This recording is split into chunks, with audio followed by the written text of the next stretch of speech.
Vos decías recién que la reforma universitaria de 1918 en Argentina tuvo un impacto muy grande en toda América, que no está suficientemente estudiado y difundido en todos los estudiantes de América Latina. Ajá. Tienes que comprar un libro que se llama Que no es fácil lograrlo. No es fácil, eso nada más que pueda verlo en el interior, aquí no está.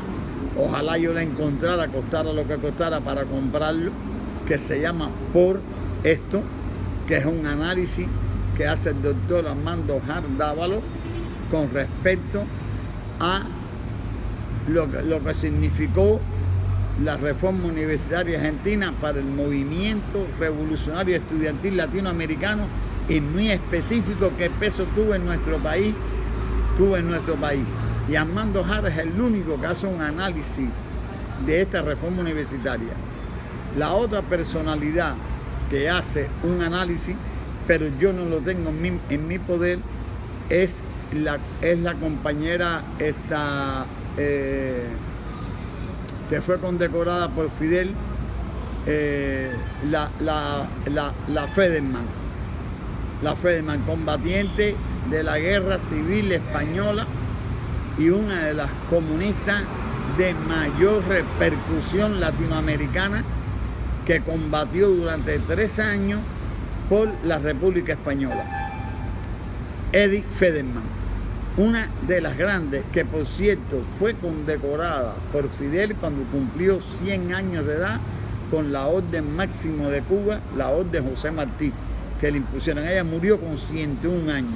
Sin embargo, le preguntan a la juventud argentina quién es Freddy Edelman y dice, yo no la conozco. Pero ¿cómo es posible que no la conozco? Una mujer que estuvo vinculada a Dolores Ibarrure, la pasionaria. Una mujer que estuvo muy vinculada a la esposa de Julio Antonio Mella, a Tina Modotti. Una mujer que impulsó la lucha contra el fascismo en España y contra el fascismo mundial. Una mujer reconocida en el mundo entero y sin embargo no se conoce por la juventud argentina.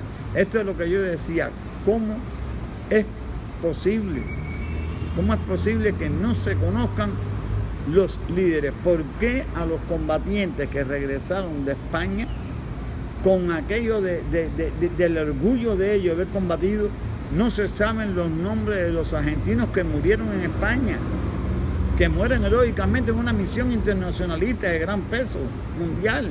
Sin embargo, no se conoce un nombre de ninguno de ellos, porque no los recibieron en Argentina, porque fueron perseguidos en Argentina y porque muchos de ellos tuvieron que irse para el Uruguay. Y después se presentaron como grandes científicos e historiadores, escritores uruguayos, y no eran uruguayos, eran argentinos.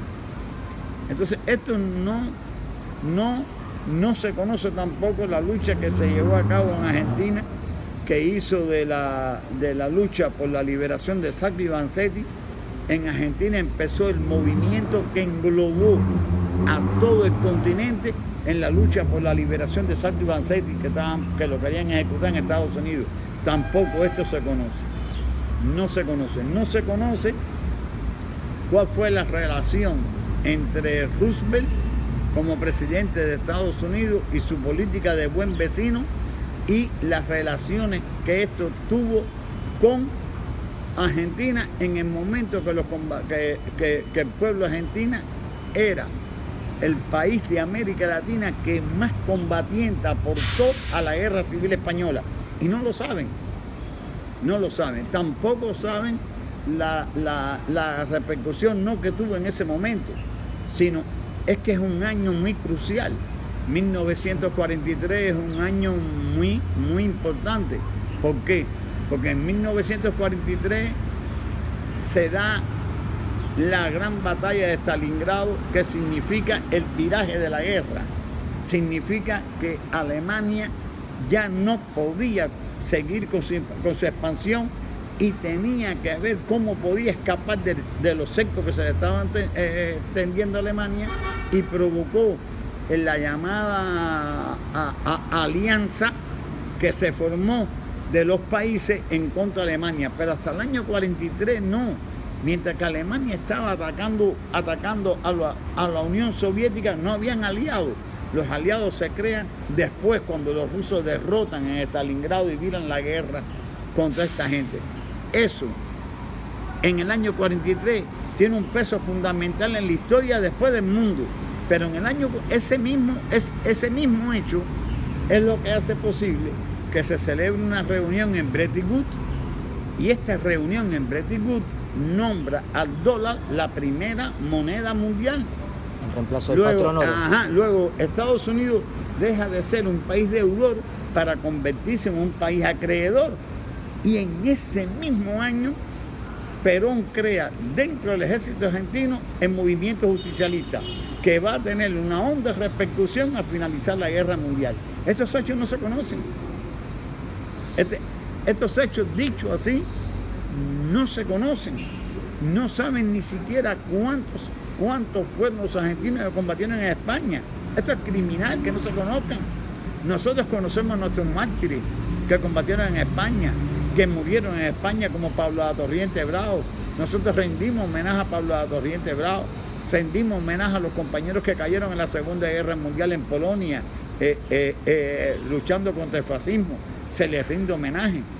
Y también sabemos que a partir del año 1944 a 1955, son de 45 a 55, son 10 años que no se pueden perder de la historia del continente. Son 10 años extremadamente violentos en la historia de nuestro continente. ¿Cómo es posible que esto se pierda? ¿Cómo es posible que esto no llegue a la juventud en las escuelas? No podemos darnos el lujo. ¿A dónde fueron a parar los alemanes que huyeron de la clase media de la Alemania? La inmensa mayoría de ellos fue a parar a Argentina. Pero los grandes cerebros, los físicos, los químicos, los grandes matemáticos, ¿a dónde fueron a parar? Estados Unidos. A Estados Unidos. ¿Dónde está el oro de Hitler? ¿Quién los tiene? ¿A quién la Merkel le pide actualmente desde 2014? Le pidió que le devolvieran el oro. La Merkel se lo pidió a Obama. ¿Obama qué dijo? Que él no sabía dónde habían guardado el oro que Hitler le había dado a guardar. ¿Será semejante descaro esto? ¿Cómo tú no vas a saberlo? Tienen que saberlo. ¿Dónde está ese oro si te lo están pidiendo? Estaba en Suiza. Si yo te lo di a guardar, ¿qué Suiza se fue para Estados Unidos? Estados Unidos. Pero la unión de estos científicos alemanes con las investigaciones que se estaban haciendo ya en los Estados Unidos por el dominio mundial, hacen que en solo 3 meses, del 9 de mayo al 6 de agosto, 3 meses, se completa la bomba atómica. Y tiran la bomba atómica innecesariamente contra Hiroshima y Nagasaki para experimentar con seres humanos. Y entonces tienen el dominio monetario mundial con el dólar, tienen el dominio atómico con la bomba atómica, pero no tienen el dominio político, no tienen el organismo político mundial donde ellos puedan influenciar y poder cumplir con la realidad de la política exterior de los Estados Unidos. Eso está claro. ¿Qué hicieron entonces? El 26 de octubre del 45 crean la ONU. ¿Qué importancia tiene para ningún país latinoamericano la ONU? Eso es un rollo de papel sanitario en el baño de nosotros. Pero para Estados Unidos no. Para Estados Unidos es la justificación de todas las atrocidades que hicieron después. Después vino la Guerra Fría. Crearon todo aquel ambiente anticomunista por gusto. Crearon el Plan Trujillo, que fue una especie de arca para el dominio en América. Crearon el Plan Trujillo y crearon la OTAN. Y entonces, ¿cuál es el único país Nosotros somos en el continente americano 54 países. Brasil tiene cerca de 200 millones de habitantes. México tiene cerca de 200 millones de habitantes. ¿Por qué el único país que tiene derecho al veto va a ser los Estados Unidos del continente? ¿Quién les dijo, oye, que son los dueños de América para que ellos solo puedan vetar o no vetar en la ONU? Y el resto de América Latina, ¿quién los representa? ¿Qué representación tenemos nosotros, los países del tercer mundo, dentro de dentro de la ONU? ¿Qué peso tenemos nosotros? ¿Qué podemos decir? Puedes decir lo que te dé la gana, pero al final te veto lo que tú quieras. No significa nada. No, seguro. No significa nada. Y vino la gran represión en Cuba, específicamente en Cuba, después de la guerra, que vino la gran crisis económica. Acabaron. Yo quisiera coger a los jóvenes de esta época en Cuba y poderles trasladarle el cerebro para aquella época, ¿me entiendes? Porque no la vivieron, y como no la vivieron, no la sienten, y con mucho que estudien, no la sienten. Están pensando en el telefonito donde hay guay, están pensando en el último invento, en el último carro norteamericano, en el pan con jamón y sándwiches, porque no saben nada de lo que pasó aquí. No saben nada, son una partida de ignorantes y come mierda, para decirlo de alguna manera. No saben nada de la cantidad de asesinatos que se cometió en este país. Mataron a todos los dirigentes obreros. El único que escapó con vida fue Lázaro Peña, porque era vicepresidente de los sindicatos mundiales. Pero mataron a Jesús Menéndez, dirigente azucarero. Mataron a Mancio Rodríguez y a Oviedo, dirigente de transporte. Mataron a Araceli Iglesias, dirigente portuario. Acabaron con todos los dirigentes de base. Fue una guerra llamada Guerra Fría, que no fue fría, fue bastante caliente. ¿Cuál fue cuando terminó el año 45? ¿Qué hicieron en 1946? Crearon el Banco Monetario y el Fondo Monetario Internacional y el Banco Mundial. Bien, ¿quién fue el único opositor a la creación del Fondo Monetario, del Banco Mundial y el Fondo Monetario Internacional? ¿Quién fue el único dirigente de América Latina que se opuso a eso? Juan Domingo Perón. No se opuso más nadie. Perón no ingresó. Luego a Perón había que eliminarlo. Perón estaba en capilla ardiente por un golpe de Estado de los años 40. Evita estaba hablando, Perón estaba hablando y el imperio estaba esperando la primera oportunidad para desaparecerlos del mapa. ¿Me entiendes? Porque fueron los únicos que aclararon aquella situación. ¿Qué hicieron en el año 47? ¿Qué hicieron en el año 47? Registraron todos los expedientes de las Gestapo de Hitler. Encontraron a más de 1000 miembros de la Gestapo regados por el mundo. ¿Qué hicieron? Los concentraron y crearon la CIA. Y jodieron la palabra democracia. Le pusieron un acento en la I, subrayando las 3 últimas letras. Y la palabra democracia se convirtió en democía. Desgraciaron todo aquello, armaron todo aquel gran rollo. Y Truman hizo lo que les dio la gana con respecto a América Latina.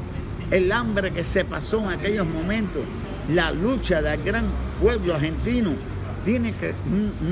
no puede diluirse en un problema de partido, de la palabra democracia o de la otra. Hay que ver cuántos murieron en esos años de peronismo. Hay que ver qué era lo que quería Perón en aquella época. ¿Por qué los yanquis le dan un golpe de Estado a Perón? ¿Por qué no se lo dan? ¿Por qué no se lo dieron a Somoza en Nicaragua, que estaba matando al pueblo? ¿Por qué no se lo dieron a Trujillo en Santo Domingo? ¿Por qué no se lo dieron a Pérez Jiménez? ¿Por qué no le dieron un golpe de Estado a Batista? ¿Por qué no le dieron un golpe de Estado a Stroessner? ¿Por qué le van a dar un golpe de Estado nada más que nada menos que la Argentina? Un golpe de Estado a Brasil. ¿Por qué lo hicieron? ¿Qué estaba pasando en América para que el imperio pueda intervenir con sus tropas en Guatemala? Pueda dar un golpe de Estado donde ellos le dan la gana. Pueden intervenir en Perú, pueden intervenir en Santo Domingo y matar pueblo dominicano. Puedan bombardear en Panamá. ¿Qué es eso? ¿Cómo es posible que los pueblos no reaccionen? Porque los medios de difusión, los medios de propaganda del imperio son muy poderosos, Juan. Extremadamente poderosos. Y si tú eres un cantante hoy en Argentina, ejemplo, mediocre, y te quieren hacer un gran cantante mundial, los órganos de difusión le caen arriba a los pueblos, les pagan a 4 jóvenes para que formen una gritería, que así fue como crearon los Beatles ellos, y te crean a un Juan famoso como cantante argentina, y Juan era un cantante mediocre. Y al cantante bueno de la Argentina le caen arriba y lo desaparecen si canta canciones protesta. Pero si responde a los intereses del imperio, entonces es famoso como cantante. Felicidades. Siempre ha sido así.